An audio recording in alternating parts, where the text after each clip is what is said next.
अस्सलामु अलैकुम वरहमतुल्लाहि वबरकातुहू। बिस्मिल्लाहिर्रहमानिर्रहीम। नहमदुहु व नुसल्ली अला रसूलिहिल करीम व अला आलिहि व अस्हाबिहि अजमाइन, अम्मा बाद। मोहतरम भाइयों, बुजुर्गों, दोस्तों, केरला के नौजवान शिहाब चित्तूर जो 3000 किलोमीटर का पैदल सफ़र तय करके केरला से पंजाब पहुँचे, पाकिस्तान ने वीज़ा देने से इनकार किया, इसलिए पंजाब में वो फंसे हुए हैं और तकरीबन पिछले कई दिनों से फ़िलहाल वो पंजाब में ही रुके हुए हैं। कल 2 अक्टूबर 2022 को पंजाब के जो शाही इमाम हैं, लुधियाना जामे मस्जिद में उन्होंने एक प्रेस कॉन्फ्रेंस बुलाई और वहाँ पे उन्होंने प्रेस के सामने ये कहा कि पाकिस्तान ने जिस तरीक़े से शिहाब चित्तूर के साथ में धोखा किया है कि शुरू में उनको कहा आप बॉर्डर तक पहुँचो, हम आपको वीज़ा दे देंगे, क्योंकि पहले देंगे तो आपका वीज़ा वहाँ आने तक एक्सपायर हो जाएगा। और जब वो बॉर्डर पे पहुँचे तो फिर उनको वीज़ा देने से इनकार कर दिया। तो इसलिए कल उन्होंने प्रेस कॉन्फ्रेंस बुला के ये सारे डिटेल्स हमारे सामने रखे हैं। अब हमारे सामने ये सवाल पैदा होता है कि अब शिहाब चित्तूर अगर वो बाय रोड हज के लिए जाना चाहते हैं या आप लोगों में से भी कोई जाना चाहते हैं तो वो कैसे जा सकते हैं। आज हम आपको उसका पूरा रोड मैप जो है गूगल अर्थ से समझाएंगे इंशाअल्लाह। चलिए ये देखिए, ये है गूगल अर्थ, यानी ये पूरी दुनिया हमारे सामने है और अब इसके अंदर हम जो है आपको बताएंगे कि आप कैसे वहाँ का सफ़र तय कर सकते हैं। तो देखो, सबसे पहले हम क्या करेंगे, फ़िलहाल जो है हम यहाँ पे इंडिया डालेंगे, यानी हम जहाँ पे है, जैसे मिसाल के तौर पे मुंबई है और मुंबई से आपको सफ़र तय करना है। तो जैसे ही हमने यहाँ पे मुंबई डाल दिया तो ये गूगल अर्थ हमको लेके जा रहा है मुंबई।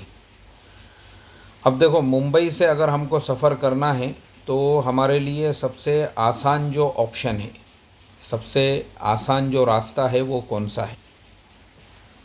देखिए, हमने मुंबई से मोरे बॉर्डर, ये जो मोरे आपको नज़र आ रहा है ये मणिपुर के अंदर है।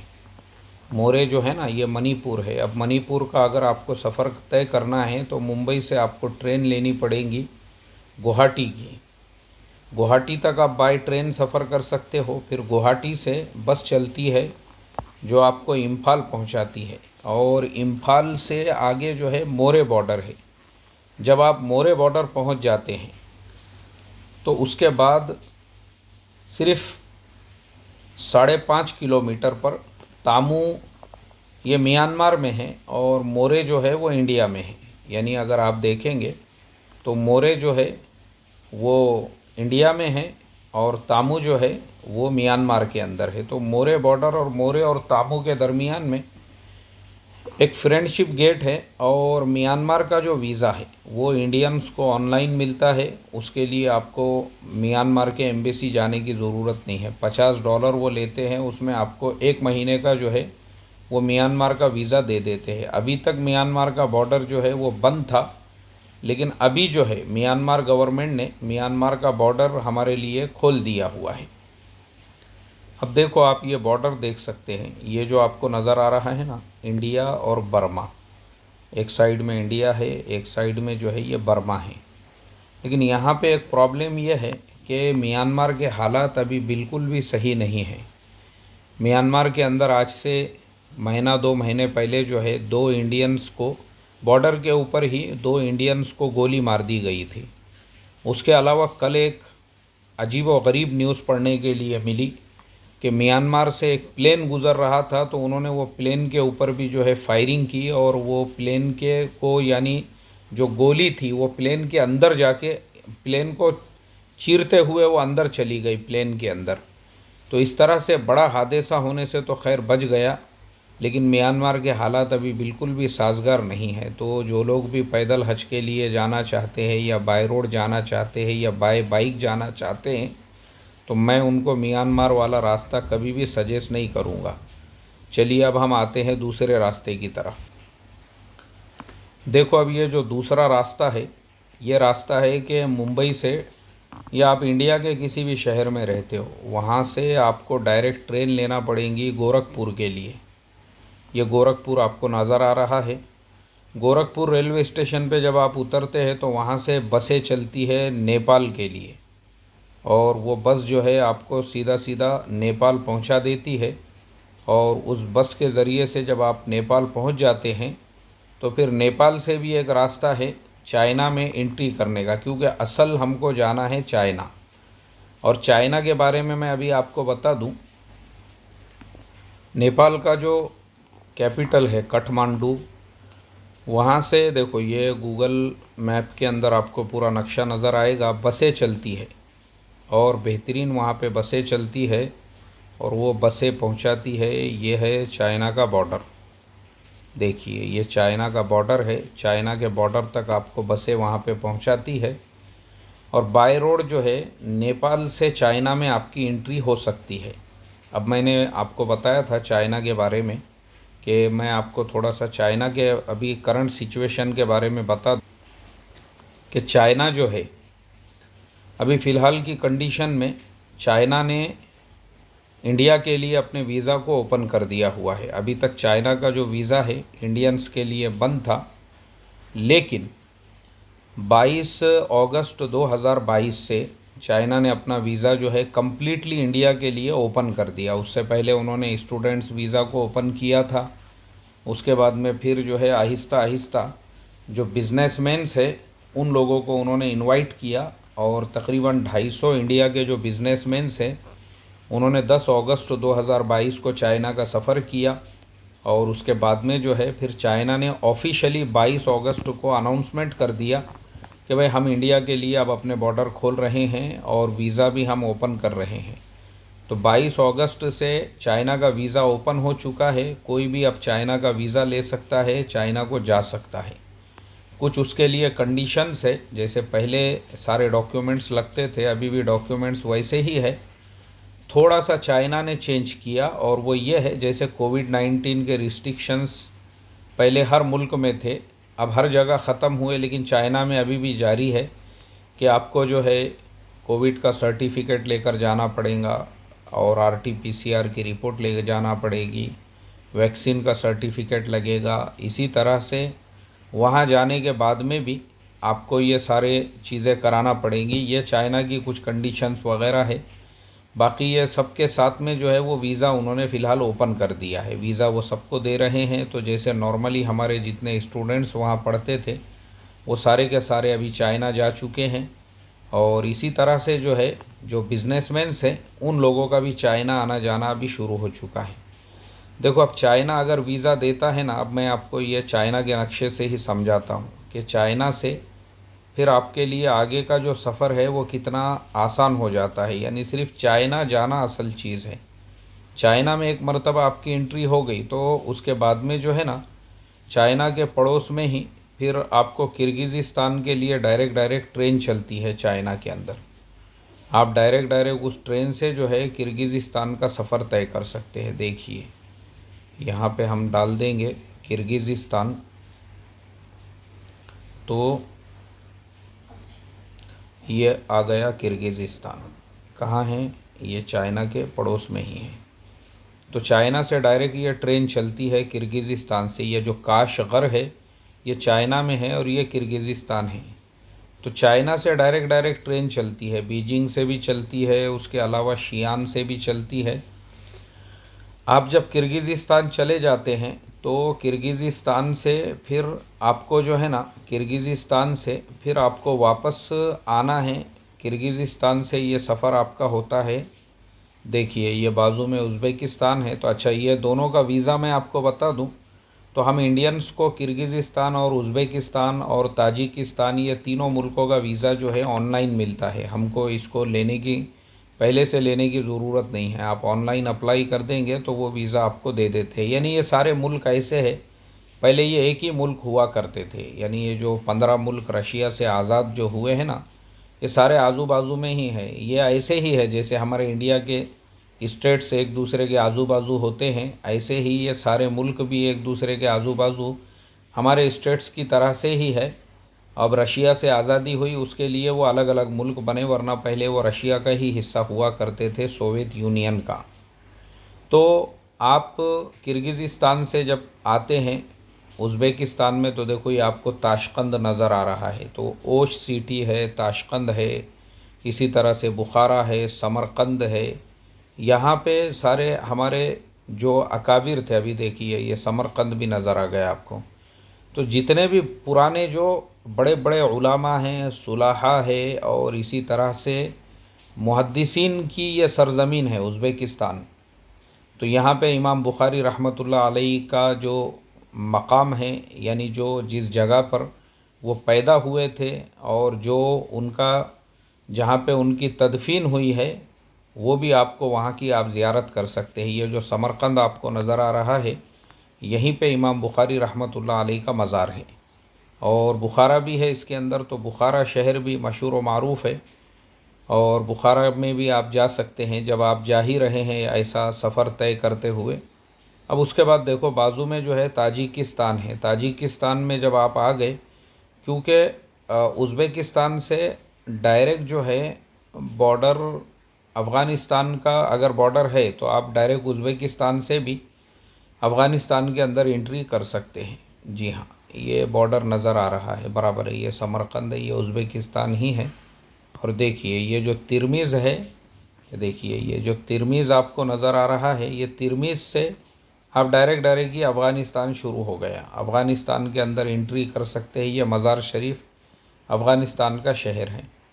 अब अफ़गानिस्तान और भारत के जो रिलेशंस है फ़िलहाल, वो क्योंकि इंडियन गवर्नमेंट ने अफ़गानिस्तान को हज़ारों टन अनाज दिया हुआ है, इसी तरह से वहाँ डेवलपमेंट के बहुत सारे काम इंडियन गवर्नमेंट कर रही है, तो इस वजह से, और अफ़गानिस्तान के स्टूडेंट्स को इंडिया के अंदर जो है स्कॉलरशिप वगैरह भी इंडियन गवर्नमेंट देती है, तो इसके लिए इंडिया और अफ़गानिस्तान के रिलेशन बहुत अच्छे हैं। तो ऐसी कंडीशन के अंदर जो है अफ़गानिस्तान का वीज़ा आसानी से मिल जाएगा, उसमें कोई मसला नहीं रहेगा इंशाल्लाह। अब अफ़गानिस्तान जब आप चले गए, तो फिर अफ़गानिस्तान से आप जो है ईरान, आप डायरेक्ट जो है ईरान आपकी एंट्री हो जाएंगी। ईरान चले गए तो फिर तो अच्छा, ईरान का भी वीज़ा बता दूं कि ईरान जो है इंडियंस को वीज़ा यानी ईरान जो है इंडिया वालों को, इंडियंस को, इंडियन पासपोर्ट होल्डर्स को ईरान जो है ऑनलाइन वीज़ा देता है। अगर हमने ऑनलाइन कहीं से भी ले सकते हैं, अफ़गानिस्तान से भी वो वीज़ा लिया जा सकता है। ईरान चले गए, ईरान में आप बहुत सारी ज़ियारतें कर सकते हैं। ईरान पूरा क्या पूरा उलामा का मुल्क है। ईरान में जैसे ही आप अफ़गानिस्तान से ही जहाँ पे आप एंट्री लोगे, तो वहीं पर जो है ना इमाम मुस्लिम रहमतुल्लाह अलैहि का जो शहर है, वहाँ पे वो बॉर्डर के ऊपर ही है। पहले ज़माने में वो भी जो है रशिया का हिस्सा हुआ करता था, लेकिन अभी फ़िलहाल वो ईरान और बिल्कुल जो सोवियत यूनियन का बॉर्डर है वहाँ पर है। उस शहर का नाम नीशापुर है, और नीशापुर जो है आपको मिल जाएगा। देखो ये बॉर्डर के इलाके में ही कहीं पर है वो नीशापुर, क्योंकि मैंने इससे पहले देखा था। तो नीशापुर है। उसके अलावा ईरान के अंदर जो है, ईरान पूरा क्या पूरा जो मुल्क है, पूरा पूरा मुल्क, उस मुल्क का कोई शहर ऐसा नहीं है जहाँ पे आपको कोई तारीख़ी चीज़ ना मिले। देखिए ये किरमान है, उसके नीचे जो है सरजान है। किरमान शाह शुजा किरमानी के वाक़ियात तो हमने अक्सर किताबों में पढ़े हुए हैं। फिर ये शिराज़ है, शेख सादी रहमतुल्लाह अलैहि का, और शिराज़ के अंदर और भी बहुत सारी चीज़ें हैं। उसके अलावा भी ईरान में बहुत सारी ज़ियारतें हैं, जैसे मशहद शहर है, और इसी तरह से पूरा क्या पूरा जो ईरान है, ये मुल्क ही मुसलमानों की जो तारीख़ है और बुज़ुर्गान दीन की, क्योंकि इससे पहले भी मैं अपने कई वीडियोस में ये चीज़ बता चुका हूँ कि हज़रत ख्वाजा मोइनुद्दीन चिश्ती रहमतुल्लाह अलैहि भी ईरान में ही उनकी विलादत हुई थी। ईरान के अंदर संजर एक मकाम है, और इसी तरह से सैयदना अब्दुल क़ादिर गैलानी रहमतुल्लाह अलैहि, तो गैलान जो है वो भी ईरान के अंदर ही है। तो आप गैलान हैं, संजर है, इसी तरह से ये सारे शहरों की को से गुज़रते हुए आप ईरान जो है, ईरान को क्रॉस कर सकते हैं। और उसके बाद में ईरान से फिर आपको इराक़ जो है, देखिए ये बसरा का बॉर्डर है ईरान और इराक़ के दरमियान में। ये देखिए ये बसरा जो है बॉर्डर के ऊपर है। तो ईरान का बॉर्डर जैसे ही क्रॉस करके आप इराक़ में आते हैं तो बसरा का बॉर्डर आपको मिलता है। अब इराक़ आने के बाद तो यहाँ क्या देखना है, बसरा ख़ुद एक तारीख़ी शहर है और बसरा के अंदर भी आप भरपूर वहाँ पे ज़ियारतें कर सकते हैं। बसरा के पड़ोस में कूफ़ा है, नजफ़ है, इसी तरह से करबला है। और आगे अगर आपको बगदाद जाना है, बगदाद के अलावा बगदाद के अंदर हज़रत सैयदना अब्दुल क़ादिर गैलानी रहमतुल्लाह अलैह उनका मज़ार है। इसी तरह से हमारे इमाम आज़म अबू हनीफ़ा रहमतुल्लाह अलैह।